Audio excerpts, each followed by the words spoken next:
Stories. Godavari తీరంలో ఉన్న ఒక ప్రశాంతమైన పల్లెటూరిలో వెంకయ్య మరియు పుల్లయ్య అనే ఇద్దరు ప్రాణమిత్రులుండేవారు. వారికి శ్రమ చేయడం అంటే మహాబద్ధకం. ఎప్పుడూ ఎవరినో ఒకరిని మోసం చేసి కూర్చొని తినాలని ఆశపడేవారు. ఆ ఊరి పెద్ద దొర చాలా పిసినారి మరియు ధనమంటే ఆశ ఉన్నవాడు. ఊరి మధ్యలో ఉన్న కింద ఉదయం వేళ వెంకయ్య పుల్లయ్య కూర్చొని ఆకలితో బాధపడుతూ మాట్లాడుకుంటూ ఉన్నారు. ఒరే పుల్లయ్య, ఇట్టా వచ్చి నా పక్కన కూర్చో. ఈరోజు ఉదయం నుంచి నా కడుపులో ఎలకలు పెరగడుతున్నాయి. నిన్నటి నుంచి ఒక్క మెతుకు కూడా లేదు. ఎప్పుడు చూడు అడవిలో కట్టెలు కొట్టుకొని మట్టి బిసుక్కుంటా ఈ వ్యవసాయం చేయడం వల్ల మన వల్ల కాదురా. నువ్వు చూడు, నీ చేతులు ఎట్ట అరిగిపోయినాయో. ఈ పనులు చేసి చేసి మన బతుకులిట్టా మట్టి పాలవుతున్నాయి. మనకేదైనా ఒక గొప్ప ఉపాయం కావాలి. కూర్చుని తినాలని నా ఆశ. శ్రమ లేకుండా డబ్బులు రావాలి. నిజమేరా వెంకయ్య, నా నడుం కూడా విరిగిపోతుంది. కానీ ఏం చేస్తాం, మనమా పేదవాళ్ళం. దేవుడు మనకి ఆ రాత రాసి పెట్టలేదు. పని చేయకపోతే పొట్టలోకి ఒక గింజ కూడా వెళ్ళదు. నువ్వు చెప్పే గొప్ప ఉపాయం ఏంటో నాకు ఒక ముక్కలో చెప్పు. నేను కూడా నీ వంటి బతకొస్తూనేగా. మనకి శ్రమ లేకుండా ధనం కావాలి. అది ఎలా సాధ్యమవుద్ది? ఎవరైనా మన కోరిక వరహాలు ఇస్తారా ఏంటి? సాధ్యమేరా పుల్లయ్య. ఈ ఊళ్ళో అంతకంటే పిసినారి, అంతకంటే ధనం ఆశ ఉన్న మనిషి ఎవరు? మన ఊరి పెద్ద ఆ దొరగారు. ఆయన దగ్గర అపార ధనం ఉంది. కానీ ఆయన ఆశకి మాత్రం అంతులేదు. మనం ఆయన ఆశని మన బలంగా మార్చుకోవాలి. నా దగ్గర ఒక అద్భుతమైన పథకం ఉంది. నేనంతా ఆలోచించి పెట్టాను. ఈరోజు ఆయన బంగారంతో మన జేబులు నిండటం నిశ్చయం. అమ్మో, దొరగారితో పెట్టుకుంటున్నావా? ఆయన చాలా కోపిష్టోడు. ఆయన దగ్గర ధనం ఉంది కానీ ఒక్క గవ్వ కూడా ఎవరికివ్వడు. ఆయన్ని మోసం చేయడం అంటే పులి నోట్లు తలబెట్టడమే. దొరికితే మన వీపు మీద 100 కొరడా దెబ్బలు ఖాయంరా. నాకు భయంగా ఉంది వెంకయ్య. నేను రాను. నాకు నా ప్రాణాలు ముఖ్యం. ఒరే పిచ్చోడా, భయపడితే ఏది సాధించలేవు. నా పథకం విను. మనమిద్దరం హిమాలయ పర్వతాల నుంచి వచ్చిన ఒక గొప్ప సన్యాసిని గెలిచామని ఆయన దగ్గర చెప్దాం. ఆ సన్యాసి మనకి ఓ స్వర్ణవృద్ధి మంత్రం నేర్పాడని నమ్మిద్దాం. ఆ మంత్రంతో ఒక్క బంగారు కాసిస్తే అది 2 అవుతుంది, 2 ఇస్తే 4 అవుతుందని ఆయనకి ఆశ పెడదాం. ఆయన ఆ మంత్రం మీద ఆశతో మనకు బంగారం ఇస్తాడు. అది తీసుకొని మనం రాత్రికి రాత్రి పరారీ అవుదాం. ఎట్టా ఉంది నా ఆలోచన? నా బుర్ర ఎంత వేగంగా పనిచేస్తుందో చూసావా? అమ్మో, ఇది నిజంగా చాలా పెద్ద పథకం. ఆయన నమ్ముతాడా? ఆయన చాలా అనుమానస్తుడు. ఒకవేళ నమ్మకపోతే మన ప్రాణాలు గాల్లో గెలిచిపోతాయి. అయినా నీకు ఆ సన్యాసి కథ సరిగ్గా చెప్పడం వచ్చా? నా నోట ఎంత తియ్యటి మాటలు వస్తాయో నీకు తెలీదురా పుల్లయ్య. నేను ఆయన కళ్ళు గప్పి ఆయన ఆశ పెంచి ఆ పెట్టెలో ఉన్న వరహాలని బయటికి తెప్పిస్తాను. నువ్వు నేనేమి చెప్పినా అవును దొరగారు, ఆయన చెప్పింది నిజమే అని తుపాకీ పేలినట్టు చెప్పు. మిగతా అంతా నేను చూసుకుంటాను. పద పద, ఆయన ఇంటికి వెళ్దాం. ఈరోజు మన దరిద్రం వదిలిపోయినట్టే. దొరగారి పెద్ద ఇల్లు. వెంకయ్య పుల్లయ్య వచ్చి వినయంగా దండం పెడతారు. దండాలు దొరగారు, మీ కళ్ళ దర్శనంతో మా జన్మ ధన్యమైపోయింది. మీ తేజస్సు ఆ సూర్యుని కూడా మించిపోతుంది. మీరు ఈ ఊరి ప్రజలకు దేవుళ్ళలాంటి వాళ్ళు. ఈ గోదావరి తల్లి ఎంత చల్లందో మీ హృదయం అంత చల్లంది మహాప్రభు. ఏం రా వెంకయ్య, పొద్దున్నే వచ్చి ఇంత పొగుడుతున్నావు? నా దగ్గర ఏమీ లేదు ఇవ్వటానికి. ఏదైనా అప్పడడానికి వచ్చావా? నా దగ్గర చిల్లిగవ్వలేదు. ధనమంతా గోదావరిలో వెలిసిపోయింది. తొందరగా విషయం చెప్పి వెళ్ళిపో. నా పనులకి ఆటంకం కలిగించకు. అప్పు కాదు దొరగారు, మేం మీ నుంచి ఏమీ ఆశించట్లేదు. మేం మీకు ఒక గొప్ప వరం ఇవ్వటానికి వచ్చాం. అవును దొరగారు, వెంకయ్య చెప్పింది అక్షరాల నిజం. మేం మీకు సాయం చేయడానికి వచ్చాం. ఈరోజు మీ ధనం ఆకాశం అంత ఎదుగుతుంది. ఏంట్రా, మీరు నాకు వరం ఇవ్వటమా? ఏంట్రా వెంకయ్య ఈ పిచ్చి మాటలు? మీ దగ్గర తినడానికి తిండి లేదు, నాకేమిస్తారు? ధనం ఎవ్వరికీ ఊరకనే రాదు. ఏదైనా మంత్రం తెలుసా ఏంటి మీకు? అయినా నాకు మీలాంటి వేధవల సాయం అక్కర్లేదు. మీరు అనుకున్నది నిజమే దొరగారు. నిన్న రాత్రి మేము అడవిలోకి కట్టెలు కొట్టడానికి వెళ్ళాం. అక్కడ హిమాలయ పర్వతాల నుంచి దిగొచ్చిన ఒక గొప్ప మహాముని కనిపించారు. ఆయన గడ్డం 10 మూరలుంది. ఆయన కంటి చూపుతో నిప్పు కణికలు వస్తున్నాయి. ఆయన మా అమాయకత్వం చూసి జాలిపడి ఓ గొప్ప మంత్రం నేర్పాడు. అది స్వర్ణవృద్ధి మంత్రం. ఆ మంత్రం చదువుతా ఒక్క బంగారు వరహా పెట్టి పూజిస్తే తెల్లారేసరికి అవి 2 వరహాలవుతాయి. 2 పెడితే 4 అవుతాయి. అది ఒక అద్భుతమైన మహిమ దొరగారు. మేము కళ్ళారా చూసాం. ఏంట్రా, బంగారం 2 రెట్లవుతుందా? ఇది నిజమేనా? లేక నన్ను వెర్రివాణ్ణి చేయాలని చూస్తున్నారా? మీరు నమ్మించినట్టు నేను నమ్మను. మీరా మంత్రం నాకు నేర్పండి. నేను నా బంగారం పెట్టి చూస్తాను. నేను చూసిన తర్వాతే నమ్ముతాను. అయ్యో దొరగారు, ఆ మంత్రం మా ఇద్దరికి మాత్రమే పనిచెయ్యాలని ఆ ముని వరం ఇచ్చాడు. వేరే ఎవ్వరూ చదవకూడదు. చదివితే ప్రాణగండం. కానీ మేము చాలా పేదవాళ్ళం. మా దగ్గర పూజ చేయడానికి ఒక బంగారం కాసు కూడా లేదు. అందుకే మీలాంటి గొప్ప ధర్మాత్ములకి ఈ విషయం చెప్పడానికని వచ్చాం. మీరు మాకు మీ పెట్లో ఉన్న బంగారం ఇస్తే మేము ఆ మంత్రంతో పూజ చేసి తెల్లారేసరికి దాన్ని 2 రెట్లు చేసి మీకు ఇస్తాం. అది మీకు లాభమే. మమ్మల్ని కూడా మీరు ఆదరిస్తారని మా ఆశ. అవును దొరగారు, వెంకయ్య చెప్తుంది అక్షరాల నిజం. మీరు మాకు 10,000 వరహాలు ఇస్తే మేము 20,000 చేసిస్తాం. మీరింట్లో ప్రశాంతంగా పడుకోండి. ఉదయం లేచి మీ సంపద చూసుకుని ఆనందించండి. ఓహో, ఈ బద్దకస్తులు నిజమే చెప్తున్నారనుకుంటా. వీళ్ళ దగ్గర ఏమీ లేదు. నా బంగారంతో పూజ చేసి నాకే ఇస్తారుగా. కానీ వీళ్ళు నా బంగారం తీసుకొని పారిపోతే? లేదు లేదు, నా కళ్ళ ఎదురుగా పూజ చేయించుకుంటాను. సరే వెంకయ్య, మీ మాటలు నమ్ముతున్నాను. కానీ పూజ నా ఇంటి ఆవరణలోనే జరగాలి. నా కళ్ళెదురుగానే మీరు మంత్రం చదవాలి. నేను నా గది నుంచి చూస్తూ ఉంటాను. ఒక్కవేళ మీరు దొంగ నాటకాలు ఆడితే మీ ఇద్దరి తలలు నా చేతులతోనే నరికేస్తాను. అర్థమైందా? అలాగే దొరగారు, మీ ఇంటి ఆవరణలో ఆ తులసి కోట దగ్గర మేము పూజ చేస్తాం. మాకెట్టాంటి అభ్యంతరమూ లేదు. నమ్మకంతో మా మీద వరహాలు పెట్టండి. ఈ రాత్రితోనే మీ ఐశ్వర్య వృద్ధి జరుగుతుంది. వెంకయ్య మరియు పుల్లయ్య వేషాలతో ఆమెకు పట్టు దొరుకుతుంది.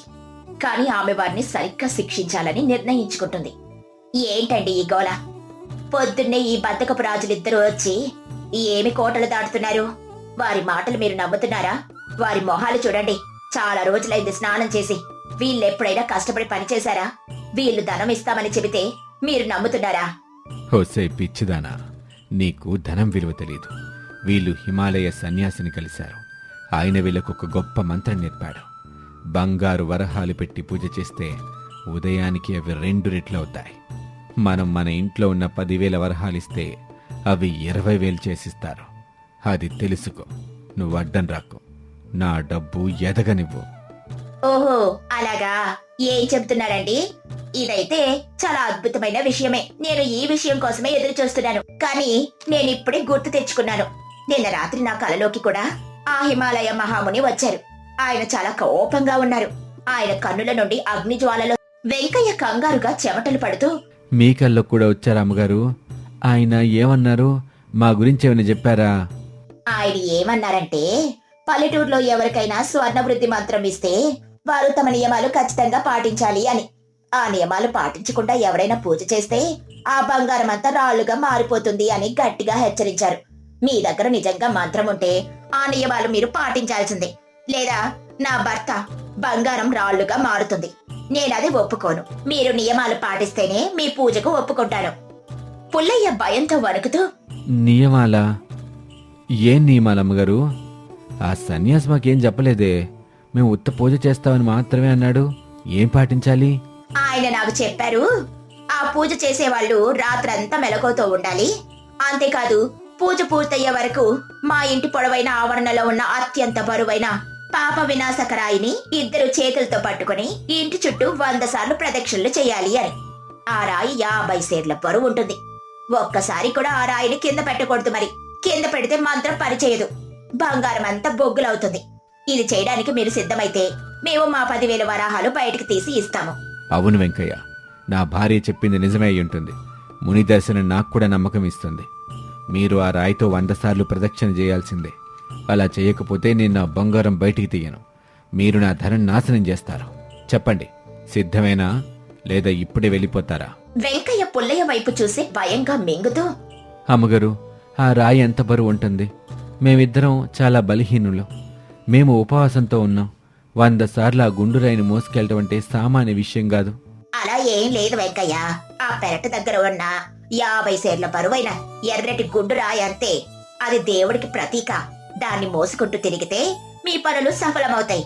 మీ మంత్రంతో పాటు ఈ శ్రమ కూడా ఉంటే ఫలితం నిశ్చయం. మీకు వరాహాలు వస్తుంటే 50 సేర్లు ఒక లెక్కన, లేక ఇదంతా ఒక దొంగ నాటకమా? చెప్పండి. పుల్లయ్య వెంకయ్యతో గుసగుసలాడుతూ, ఒరేయ్ వెంకయ్య, 50 సేర్లా మనం చచ్చిపోతాన్రా. ఇంటి చుట్టూ 100 సార్లంట. నడిరాత్రి నా వల్ల కాదురా, మనం పారిపోదాం. వీళ్ళు మనల్ని బలి చేస్తున్నారు. నా కాళ్ళు ఇప్పుడే వణుకుతున్నాయి. ఆ బరువు నేను మొయ్యలేను. వెంకయ్య కోపంగా పుల్లయ్యతో, ఒరే పిచ్చి సన్నాసి, 10,000 వరహాలు మన సొంతం కావాలంటే ఆ మాత్రం కష్టపడలేమా? ఇంటి చుట్టూ 100 సార్లు చీకట్లో ఎవరు లెక్క పెడతారు? మనం 10 సార్లు తిరిగి 100 సార్లు అయిందని చెప్తాం. వాళ్ళు పడుకుంటారు. నోరు ముయ్యి. అలాగే దొరగారు, మేము మీ నియమాలు పాటిస్తాం. రాత్రికి పూజ మొదలు పెడతాం. మీరు పెట్లో బంగారం తెచ్చి మా ఎదురుగా పెట్టండి. మేము ఆ రాయితో ప్రదక్షిణలు పూర్తి చేస్తాం. ఆ 50 సేర్ల రాయిని ఇద్దరు కలిసి కష్టపడి ఎత్తుకుంటారు. పుల్లయ్య ఆయాసంతో చెమటలు కక్కుతూ, అమ్మో, ఈ రాయి ఎంత బరువుందిరా వెంకయ్య. నా ప్రాణం పోతుంది. నేనెత్తలేను. నా కాళ్ళు వణుకుతున్నాయి. ఈ సీతమ్మ చాలా కఠిన గుండెదిరా. ఇలాంటి శిక్షేసింది. ఇప్పుడే 1వ ప్రదక్షిణ మొదలైంది. నా ప్రాణం అక్కడే పోయింది. వెంకయ్య రొప్పుతూ, ఒరే ఆపురా, గట్టిగా మాట్లాడితే దొరగారు లేస్తారు. నెత్తి మీద పెట్టుకో. తొందరగా ఒక 10 ఫోన్లు తిరిగేసి ఆ వరహాల పెట్టని తీసుకొని పారిపోదాం. పద, తొందరగా పద. ఎవరు చూడట్లేదు. చీకట్లో ఎవరికి తెలుస్తుంది మనం ఎన్నిసార్లు తిరిగామో? సీతమ్మ లోపల నుండి పెద్ద గొంతుతో భయంకరంగా, ఓ వెంకయ్య, పుల్లయ్య, మునిదేవుడు నా కళ్ళల్లో నుండి చూస్తున్నాడు. మీరు ఒక్క ప్రదక్షిణ పూర్తి చేశారు. ఇంకా 99 ప్రదక్షిణలున్నాయి. నేను లెక్క పెడుతున్నాను. తొందరగా నడవండి. రాయి కింద పెడితే మా భటులు మీ తలకాయలు బాధేస్తారు. నేను గవాక్షం నుండి అన్ని గమనిస్తున్నాను. పుల్లయ్య ఏడుస్తూ కాళ్ళు ఈడ్చుకుంటూ, అమ్మగారు పడుకోలేదురా వెంకయ్య. ఆమె మెలకువతోనే ఉంది. మనం దొరికిపోయాం. నా ఛాతీ పగిలిపోతుంది. నేను ఇంక నడవలేను. 10,000 వరహాలొద్దు. నా ప్రాణాలు నాకు కావాలి. నేను ఇక్కడి నుంచి వెళ్ళిపోతాను.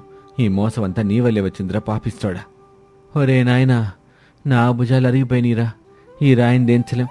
దించితే వాళ్ళు మనల్ని చావుబాతుతారు. మనం చేసిన దొంగతనం వాళ్ళకి తెలిసిపోద్ది. ఈ సీతమ్మ కావాలనే మనల్ని శిక్షిస్తుంది. ఇదేనా ఆ స్వర్ణ వృద్ధి మంత్రానికి శ్రమ? మన గొయ్యి మనమే దవ్వుకున్నాంరా.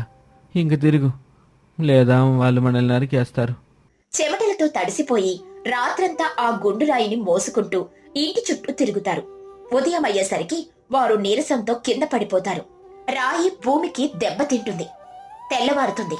సూర్యుడు ఉదయిస్తున్నాడు. దొర సీతమ్మ బయటకొస్తాడు. వెంకయ్య పుల్లయ్య ఆయాసపడుతూ శ్రమకి తట్టుకోలేక మట్టిలో పొర్లాడుతూ ఉంటారు. ఏమిరా వెంకయ్య, 100 ప్రదక్షిణ పూర్తయ్యాయా? పూజకు సమయం అయ్యింది. నా వరహాలు 2 రెట్లయ్యాయా? ఎక్కడుంది మీ మంత్రం? నా బంగారం తీసి నాకివ్వండి తొందరగా. క్షమించండి దొరగారు, మమ్మల్ని ఒగ్గేయండి. మా దగ్గర అట్టాంటి మంత్రమూ లేదు. ఎవ్వరూ మహాముని లేడు. లేదా కూర్చుని తినాలనే ఆశతో మిమ్మల్ని మోసం చెయ్యాలని ఈ అబద్ధపు కథల్లింటది. కానీ మీ భార్య సీతమ్మ గారి తెలుగు ముందు మేము చిత్తైపోయినాం. మా ప్రాణాలు తీస్తుందా రాయి. మమ్మల్ని క్షమించి వదిలేయండి. మేము వెళ్ళిపోతాం. మా దేహాలు అరిగిపోయినాయి. అవును దొరగారు, మేము ఇంకెప్పుడు కూర్చుని తినాలని ఆశపడం. మా నరకం మేము రాత్రి అనుభవించాం. ఈ రాత్రంతా మాకు దేవుడు గుర్తొచ్చాడు. ఈ బరువు మోసి మా బుర్ర పెరిగిపోయింది. మేము ఈ ఊరు విడిచి వెళ్ళిపోతాం. మమ్మల్ని దండించకండి. మీరింట్లో ఉన్న రాళ్ల పెట్టని మాకిచ్చారు. ఆ విషయం కూడా మాకు తెలుసు. సీతమ్మ నవ్వుతూ, చూసారా అండి, వీళ్ళు ధనం ఆశతో వచ్చి మనల్ని మోసం చెయ్యాలని చూశారు. కానీ మనిషికి శ్రమ విలువ తెలియాలంటే ఇలాంటి దండననే సరిగ్గా పనిచేస్తుంది. ఈ 50 సేర్ల బరువైన రాయే వాళ్ళ అహంకారం, వాళ్ళ బద్ధకం. అది మోసిన తర్వాత వాళ్లకు నిజమైన బుద్ధొచ్చింది. ఎవరికీ శ్రమ లేకుండా ధనం రాదు. ధనం ఎవరికీ కష్టపడకుండా ఊరికే ఊడిపడదు. వాళ్ళని వెళ్ళిపోనివ్వండి. వాళ్లకు తమ తప్పు తెలిసిపోయింది. ఓహో సీతమ్మ, నువ్వు చాలా తెలివైన దానివి. నేను వాళ్ళ మాటలు నమ్మి నా పెట్టెలో ఉన్న నిజం బంగారం బయటకు తీసేవాణ్ణి. నువ్వు లేకుంటే నేను మోసపోయేవాణ్ణి. ఒరే వెంకయ్య, పుల్లయ్య, మా భార్య దయ వల్ల ప్రాణాలు దక్కుతున్నాయి. ఇంకొకసారి ఈ ఊళ్ళో ఎవరినైనా మోసం చేయాలని చూస్తే మీ తలలు ఈసారి ఈ రాయితోనే పగిలిపోతాయి. ఇంకెప్పుడు శ్రమ లేకుండా సుఖం కోసం ఆశపడకండి. పరిగెత్తండి, ఇక్కడి నుంచి పరిగెత్తండి. వెంకయ్య పుల్లయ్య భయంతో ఒకరి మీద ఒకరు పడుకుంటూ ఊరు వదిలి పారిపోతారు. సీతమ్మ తెలివితో దొరగారు తన ధనాన్ని రక్షించుకుంటారు. మరియు ఆశ పనికిరాదు అన్న పాఠం కూడా నేర్చుకుంటారు. సీతమ్మ తన సమయస్ఫూర్తితో ఇద్దరు మోసగాళ్లకు శ్రమ విలువేంటో ప్రత్యక్షంగా చూపించింది. కష్టపడకుండా సుఖంగా బ్రతకాలనుకునే వారికి ఎదురయ్యే ఆపదలు ఎలాంటివో ఈ కథ ద్వారా మనకు అర్థమవుతుంది. ధనం మీద పిచ్చి ఆశ ఉండడం ఎంత ప్రమాదకరమో తెలివితో ఎంత పెద్ద మోసాన్నైనా ఎలా గుర్తించొచ్చు అనేది సీతమ్మ నిరూపించింది. ఆ రోజు నుండి దొరగారు కూడా తన పిసినారితనం వదిలి ప్రజలకు సాయం చేయడం మొదలుపెట్టి. బయట భయంకరమైన ఉరుములు మెరుపులతో వర్షం పడుతుంది. పెంకుటింటి వంటగదిలో పార్వతి ఆముదం దీపం వెలుతురులో వంట చేస్తుంది. రంగయ్య లోపలికొస్తాడు. ఏవే పార్వతి, ఈ వర్షం చూస్తుంటే ఈ రాత్రికి ఆగేలా లేదు. ఏకదాటిగా కొండపోతగా పోస్తుంది. మన పెరట్లో ఉన్న అరటి చెట్లన్నీ ఈ గాలికి పడిపోయేలా ఉన్నాయి. ఆ గడియ గట్టిగా వేసావా లేదా? మీకేం కంగారు లేదులే, గడియ గట్టిగానే వేశాను. వానొస్తే రానియండి, మన ఇల్లు గట్టిగానే ఉంది కదా. మీరు ముందు ఇటొచ్చి కూర్చోండి. ఈ రోజు ఇంట్లో కూరగాయలన్నీ అయిపోయాయి. ఈ వర్షంలో మీరు సంతకెళ్ళి తేలేరు కదా అని ఉన్న కొద్ది పట్టి బియ్యంతో వేడివేడిగా గంజన్నం, నిన్నటి ఆవకాయ పచ్చడి సిద్ధం చేశాను. అబ్బో, ఈ చలికి వేడి వేడి గంజన్ను ఆవకాయ ముద్ద తింటే ఆ జన్మకు అది చాలు పార్వతి. అయినా ఈ వర్షంలో మన ఇంటికి ఎవరొస్తారులే. ప్రశాంతంగా ఇద్దరం తృప్తిగా తినేసి పడుకుందాం. రేపు పొద్దున్నే లేచి పొలం గట్లు చూసుకురావాలి. అవునండి, ఈ ఊరి దారులన్నీ బుడతమయమైపోయాయి. ఇలాంటి సమయంలో దారి తప్పి కుక్క పిల్ల కూడా బయటకు రాదు. మీ వంతు అన్నం వడ్డిస్తాను, పీట వేసుకుని కూర్చోండి. రాత్రి ఊరి చివర అడవి దారి. సుబ్బారావు, కాంతమ్మ, లక్ష్మి, ముసలవ్వ, అన్నపూర్ణమ్మ తడుచుకుంటూ వణుకుతూ నడుస్తున్నారు. కాంతమ్మో, జాగ్రత్తగా నడువు. ఆ బురదలో కాలేస్తే నా కొత్త చెప్పులు పాడైపోతాయి. ఈ వర్షం మనల్ని నిలువులా ముంచేస్తుంది.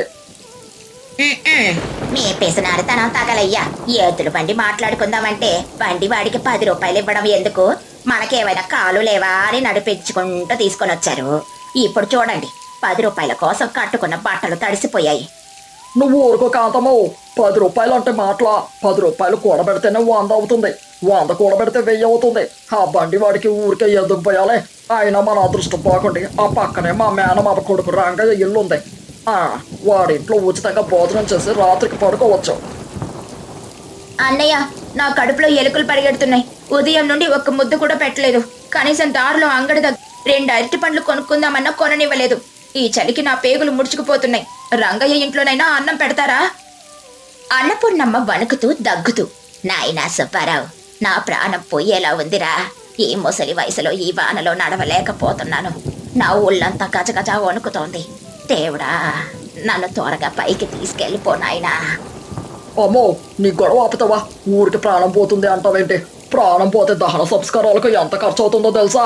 ఇప్పుడు ఆ ఖర్చులు నేను భరించలేను. ఓపిక పట్టు, ఆ రంగయ్య గారి ఇల్లు వచ్చేసింది. సుబ్బారావు కుటుంబం రంగయ్య ఇంటి తలుపు గట్టిగా బాదుతారు. ఏవాయి రంగయ్య, ఓ రంగయ్య, తలుపు తీయవాయే, మేము వచ్చాం. రంగయ్య లోపల నుండి తలుపు తీస్తూ, ఎవరది ఈ అర్ధరాత్రి? హరే సుబ్బారావు బావా, నువ్వేంటి ఇలా ఈ వానలో? అత్తయ్య గారు, చెల్లమ్మ, వదిన అందరూ తడిసిపోయారు. రండి రండి, లోపలికి రండి. ఏముంది రంగయ్య మర్ది గారు, పట్నం నుండి మా ఊరు వెళుతూ దారిలో ఈ వర్షం పట్టుకుంది. మీ మీద ప్రేమతో మిమ్మల్ని చూసి చాలా రోజులైంది కదా అని దారి మళ్ళీ ఇలా వచ్చాం. అవును బావో, బంధుత్వాలు కలుపుకోవాలి కదా. మీ మీద అంతులేని ఆప్యాయతతో బండి కూడా చేసుకోకుండా వర్షంలో పరిగెత్తుకుంటూ వచ్చాం. పార్వతి నవ్వుతూ, అబ్బో, అంత ఆప్యాయత? 10 రూపాయల బండి పాడుగ మిగిల్చుకోవడానికని చెప్పండి అన్నయ్య గారు. రండి రండి, తడిసిన బట్టలతో అలాగే ఉంటే జలుబు చేస్తుంది. ముందు లోపలికి రండి. అందరూ లోపలికొస్తారు. ముసలవ్వ వణుకుతూ ఉంటుంది. అన్నయ్య గారు, ఇదిగో మా ఆయన పాత పంచలు, నా పాత చీరలు ఉన్నాయి. తుడుచుకొని ఇవి కట్టుకోండి. పెద్దమ్మ గారు చలికి చాలా ఇబ్బంది పడుతున్నారు. ఆవిడికి నా ఉన్ని దుప్పటి కప్పుతాను. ఓసని పిచ్చుగానే ఆ ముసల్దానికి ఉన్ని దుప్పటెందుక? అది పాడైపోతే రేపు మళ్ళీ నువ్వు నా దగ్గర డబ్బులు అడుగుతావు. ఆ మూలన్న పాత గోనె సంచి ఉంటే ఇవ్వు, అదే కప్పుకుంటుంది. అన్నపూర్ణమ్మ దగ్గుతూ, పర్వాలేదులేమ్మా, నా కొడుకు చెప్పిందే విను. నేనే మూల ముడుచుకొని పడుకుంటానులే, నాకేం వద్దు. ఏంటి బావా ఆ మాటలు? కన్న తల్లిని అలా అంటావా? పార్వతి, నువ్వు వెళ్ళి ఆ పట్టు దుప్పటి తీసుకొని వచ్చి అత్తయ్యకు కప్పు. బావా, మీకు ఆకలిగా ఉందా? ఆకలా? బాబోయ్, ఉదయం నుండి ఉపవాసం. మీ ఇంట్లో ఏముంటే అది గంగాలో నిండా తెచ్చిపెట్టక్క. లక్ష్మి, నోరు మొయ్యి, పరువు తీయకు. ఏదో కాస్త కొద్దిగా తినడానికుంటే పెట్టండి పార్వతి. మాకంత ఆకలేం లేదు కాని మీకోసం తింటాం. పార్వతి, రంగయ్య వంటగదిలోకొస్తారు. చూసావా పార్వతి, పాపం ఎంత ఆకలితో ఉన్నారు. కానీ మన ఇంట్లో ఉన్నదేమో కొద్దిగా గంజన్నం, ఆవకాయ. ముగ్గురు ఆరోగ్యంగా ఉన్నారు. అత్తయ్య గారు మరీ నీరసంగా ఉన్నారు. ఇప్పుడు వీళ్ళందరికీ భోజనం ఎలా? పార్వతి చిరునవ్వు నవ్వుతూ, ఏవండి, మీరు మరీ అమాయకులు. ఆ సుబ్బారావు గారి గురించి మీకు తెలియందా? వాళ్ళ ఊర్లో ఆయన పేరు పరమ పిసినారి సుబ్బారావు. డబ్బులు ఖర్చవుతాయని తల్లికి కడుపు నిండా అన్నం కూడా పెట్టడం. వాళ్ళిక్కడికి వచ్చింది మన మీద ప్రేమతో కాదు, ఈ పూట భోజనం ఖర్చు ఎగ్గొట్టడానికి. అవునా, అంత పిసినారు. మరి ఇప్పుడు ఏం చేద్దాం? పెద్దవారికి లక్ష్మికి నేను నిన్న ఉదయం దాచిన మంచి బియ్యపన్నము, కొద్దిగా నెయ్యి ఉంటే పెడతాను. కాని ఆ సుబ్బారావు కాంతమ్మలకు మాత్రం ఒక బుద్ధి చెబుతాను. వాళ్ళ పిసినడితనం వాళ్ళకి తిరిగి కొట్టేలా చేస్తాను. మీరు బయటికెళ్లి వాళ్ళతో మాటలు కలుపుతూ ఉండండి, నేను అన్ని సిద్ధం చేస్తాను. అందరికీ విస్తరాకులు వేశారు. అత్తయ్య గారు, ముందు ఈ వెచ్చటి నెయ్యి వేసిన అన్నం తినండి. లక్ష్మి, నీకు కూడా నెయ్యి ఆవకాయ వడ్డిస్తున్నారు, కడుపు నిండా తిను. అబ్బా, నెయ్యి వాసన గుమగుమలాడుతోంది. దేవుళ్ళ అన్నం పెడుతున్నావక్క. సుబ్బారావు నోరూరుతూ, యామ్మ పార్వతం, మాకు కూడా నెయ్యి వేయొచ్చు కదా. నా విస్తరాకులో ఏంటి ఈ గంజి నీళ్లు పోసావు? ఆవకాయ కూడా వేయలేదు, వట్టి ఉప్పు వేశావు. పార్వతి ఆశ్చర్యంగా నటిస్తూ, అయ్యో అన్నయ్య గారు, మీకు తెలియదా? మొన్నే మా ఊరి పంతులు గారు చెప్పారు, మీలాంటి గొప్ప ధనవంతులు నెయ్యి ఆవకాయ లాంటివి తింటే ఆరోగ్యానికి చాలా ప్రమాదమట. డబ్బున్న వాళ్ళకి రోగాలు త్వరగా వచ్చేస్తాయట కదా. అందుకే మీరు ఎప్పుడూ ఉపవాసాలుంటారని. మీ ఆస్తి పెరగాలంటే ఇలా వట్టి గంజి తాగడమే శ్రేయస్కరమని కాంతమ్మ గారు ఆ మధ్య ఎవరితోనో అంటుంటే విన్నానులే. ఏంటి, నేనన్నానా? నాకేం గుర్తులేదే. సుబ్బారావు పరువు పోతుందేమోనని భయపడి, అవునవును, పార్వతి చెప్పింది నిజమే కాంతమ్మ. మనం గొప్ప ధనవంతులం కదా. మనం నెయ్యి లాంటివి తినకూడదు. ఈ గంజిలోనే ఎంతో బలం ఉంది. ఆహా, చాలా రుచిగా ఉంది ఈ గంజి నీళ్ళు. లక్ష్మి ఆపక తింటూ, మీరు గంజి తాగండి అన్నయ్య, నాకు మాత్రం అక్క వేసిన ఆవకాయ ముద్దలు అమృతంలా ఉన్నాయి. అమ్మా, నువ్వు కూడా తిను. కడుపు చల్లగా ఉండాలి తల్లి పార్వతి. నా కొడుకింట్లో ఎప్పుడూ నాకు ఈ అదృష్టం దొరకలేదు. నీ చేతి వంటతో నా ఆకలి తీరింది. అందరూ పడుకున్నారు. దీపం కొడిగడుతోంది. సుబ్బారావు కడుపులో ఆకలితో కొడకొడ శబ్దాలొస్తున్నాయి. కాంతమ్మను మెల్లగా తట్టి లేపుతాడు. సుబ్బారావు గుసగుసలాడుతూ, ఓసై కాంతమ్మ, లేవే. కాంతమ్మ నిద్రమత్తులో, ఏంటండి, పడుకోనివ్వరా? ఏంటా చప్పుడు? వర్షం ఏమైనా లోపలికొస్తుందా? వర్షం కాదే దరిద్రపు కొట్టుదానా, నా కడుపులో ఎలుకలు కబడ్డీ ఆడుతున్నాయి. ఆ గంజి నీళ్ళు నా పొట్టలో ఎక్కడికి సరిపోతాయి? ఆ పార్వతి కావాలని మనకు గంజి పెట్టింది. నా ముక్కుకి ఇంకా ఆవకాయ వాసన వస్తూనే ఉంది. నాకు కూడా ఆకలిగానే ఉందండి. ఆ నెయ్యి వాసనకి నాకు నిద్ర పట్టడం లేదు. ఆ లక్ష్మి గార్ధపంలాగా మొత్తం తినేసింది. మనకేమో ఆ ఉప్పు నీళ్లు. ఇప్పుడెలా? నువ్వు అలా ఉండు, నేనెళ్ళి వంటగదిలో దూరి ఆవకాయ జాడి ఎక్కడుందో వెతికి పట్టుకొస్తాను. 2 ముద్దలు అన్నంలో కలుపుకొని తినేస్తే ప్రాణం కుదుట పడుతుంది. ఎవరికి అనుమానం రాదు. పిసినార్తనం అంటారు కానీ మన సొమ్ము మిగులుతుంటే ఆ ఆనందమే వేరు. జాగ్రత్త అండి, చీకట్లో ఏదైనా తగిలి కింద పడతారు. చప్పుడు చేయకుండా తీసుకురండి. వంటగదిలో చిమ్మ చీకటిగా ఉంది. సుబ్బారావు మెల్లగా అడుగులేసుకుంటూ లోపలికొస్తాడు. చేతులతో వెతుకుతూ ఉంటాడు. సుబ్బారావు తనలో తాను, ఎక్కడుంది ఆ ఆవకాయ జాడి? ఎక్కడ పెట్టింది పార్వతి? ఒక కుండ తగులుతుంది. దొరికింది కుండ. ఇందులో ఏదో పచ్చడిలాగా ఉంది. ఆవకాయ అయి ఉంటుందిలే, గబగబా తినేయాలి. ఎవరైనా చూస్తే నా పరువు పోతుంది. సుబ్బారావు ఆ చీకట్లో కుండలో ఉన్న ముద్దను తీసుకుని పెద్దగా నోట్లో పెట్టుకుని మింగుతాడు. వెంటనే అతని ముఖం మాడిపోతుంది, గొంతు మండిపోతుంది. సుబ్బారావు గట్టిగా కేకేస్తూ, అబ్బో చచ్చాను రోయ్, మండిపోతుంది బాబాయ్, నీళ్ళు నీళ్ళు. సుబ్బారావు అరుపులు విని రంగయ్య, పార్వతి, కాంతమ్మ, లక్ష్మి లాంతరు పట్టుకుని వంటగదిలోకి పరిగెత్తుకుంటూ వస్తారు. బావా, ఏమైంది? ఎందుకలా అరుస్తున్నావు? వంటగదిలో అర్ధరాత్రి పూట ఏం చేస్తున్నావు? ఏమండి, ఏమైంది మీ గొంతుకి? కళ్ళెందుకు అలా ఎర్రగా అయ్యాయి? పార్వతి నవ్వాపుకుంటూ, అయ్యో అన్నయ్య గారు, మీరు ఆ కుండలో ఉన్నది తిన్నారా ఏమిటి? సుబ్బారావు నీళ్లు తాగుతూ రొప్పుతూ, అవును, ఆవకాయ అనుకుని గబగబా మింగేశాను. నా పేగులు మాడిపోతున్నాయి. అందులో ఏముంది పార్వతి? దేవుడా, అది ఆవకాయ కాదు బావగారు. ఆవులకి గేదెలకి కడుపుబ్బరం వస్తే వేయడానికి మా ఆయన అడవి నుండి తెచ్చిన చేదు వేపాకు, మిరియాలు, వాము కలిపి దంచిన పసరు ముద్దది. అది మనుషులు తినకూడదు. ఆవకాయ జాడి ఆటక మీద పెట్టాను కదా. లక్ష్మి పెద్దగా నవ్వుతూ, అన్నయ్య, పగలు బండి బాడుగ కోసం కకృతి పడ్డావు, రాత్రి ఆవకాయ కోసం దొంగతనం చేశావు. నీ పిసినారితనం పాడుగాను. ఆఖరికి పశువుల మందు తినేలా చేసింది నిన్ను. ఏంటి బావా ఇది? నువ్వు భోజనం అడిగితే నేను పెట్టనా? ఈ అర్ధరాత్రి దొంగతనంగా ఇలా పశువుల మందు తినడం ఏమిటి? నీకంత ఆకలిగా ఉంటే అడగలేకపోయావా? సుబ్బారావు తలదించుకుని సిగ్గుతో, ఏం చెప్పమంటావు బావా? పగలు నేను గొప్ప ధనవంతుడిని అని బిల్డపిచ్చానా? తీరా చూస్తే నాకు నీళ్ళ గంజి పెట్టింది నీ భార్య. పరువు పోతుందేమోనని అడగలేకపోయాను. అలా అందరూ వెళ్లి పడుకుంటారు. ఇక మరుసటి రోజు ఉదయం వర్షం ఆగిపోయింది. సూర్యుడు ప్రకాశిస్తున్నాడు. సుబ్బారావు కుటుంబం బయలుదేరడానికని సిద్ధంగా ఉంది. సుబ్బారావు ముఖం ఇంకా వాడిపోయింది. బావా, రాత్రి జరిగిందేదో జరిగింది. నీకు ఆ పసరు వల్ల కడుపులో ఉన్న చెడు అంతా పోయి ఉంటుందిలే. కానీ ఒక మాట చెబుతున్నాను విను. డబ్బు సంపాదించడం తప్పు కాదు, పొదుపు చేయడం మరీ తప్పు కాదు. కానీ ప్రాణాల మీదకి వచ్చేలా, తోటి వాళ్ళను కష్టపెట్టేలా పిసినారితనం చూపించడం చాలా ఘోరం. అవునన్నయ్య గారు, నిన్న వర్షంలో 10 రూపాయల కోసం పెద్దమ్మ గారిని అంత దూరం నడిపించారు. ఆవిడ వయసేంటి, ఆవిడ పడే శ్రమేంటి? తల్లికి కడుపు నిండా అన్నం పెట్టకుండా మీరు సంపాదించే లక్షలు ఎవరి కోసం? డబ్బనేది మన అవసరాలు తీర్చుకోవడానికి, నలుగురికి సాయం చేయడానికి. కానీ ఆ డబ్బుకే మనం బానిసలు కాకూడదు. నా కోడలు కాంతమ్మ కూడా ఏ రోజు నాకు పట్టడన్న ప్రేమగా పెట్టలేదమ్మా. మీరు నిన్న చూపించిన ఆప్యాయత నాకు నా కన్న కొడుకు కూడా చూపించలేదు. కాంతమ్మ కన్నీరు పెట్టుకుంటూ, నన్ను క్షమించండి అత్తయ్య గారు. డబ్బే లోకమనుకుని బంధాలను, ప్రేమను మర్చిపోయాము. రాత్రి ఆయన పడిన అవస్థ చూశాక నాకు కనువిప్పు కలిగింది. ఇంకెప్పుడు మీ పట్ల కఠినంగా ప్రవర్తించను. బావా, పార్వతి, మీరు నా కళ్ళు తెరిపించారు. నా స్వార్థం, నా పిసినారితనం నా చేత పశువుల మంద తినిపించింది. నిజమే, కడుపు మార్చుకొని కూడబెట్టిన సొమ్ము ఏ నాటికి దక్కదు. ఇక మీదట నా తల్లిని కంటికి రెప్పలా చూసుకుంటా. అవసరానికి ఖర్చు పెట్టడానికి ఏమాత్రం వెనకాడను. అబ్బా, ఎంత మంచి మాట అన్నావన్నయ్య. అయితే దారిలో వెళ్లేటప్పుడు హోటల్లో గట్టిగా ఇడ్లీ దోశ ఇప్పిస్తావు కదూ? సుబ్బారావు నవ్వుతూ, తప్పకుండా ఇప్పిస్తానులే లక్ష్మయ్య. కావాలంటే పార్వతికి, రంగయ్యకు కూడా పట్లం కట్టించుకొని పంపిద్దాం. అందరూ ఆనందంగా నవ్వుకుంటారు. సుబ్బారావు తన తల్లిని ఎంతో ఆప్యాయంగా పట్టుకుని నడిపిస్తూ అక్కడి నుండి బయలుదేరుతాడు. రంగయ్య, పార్వతి సంతోషంగా వాళ్లకు వీడ్కోలు పలుకుతారు.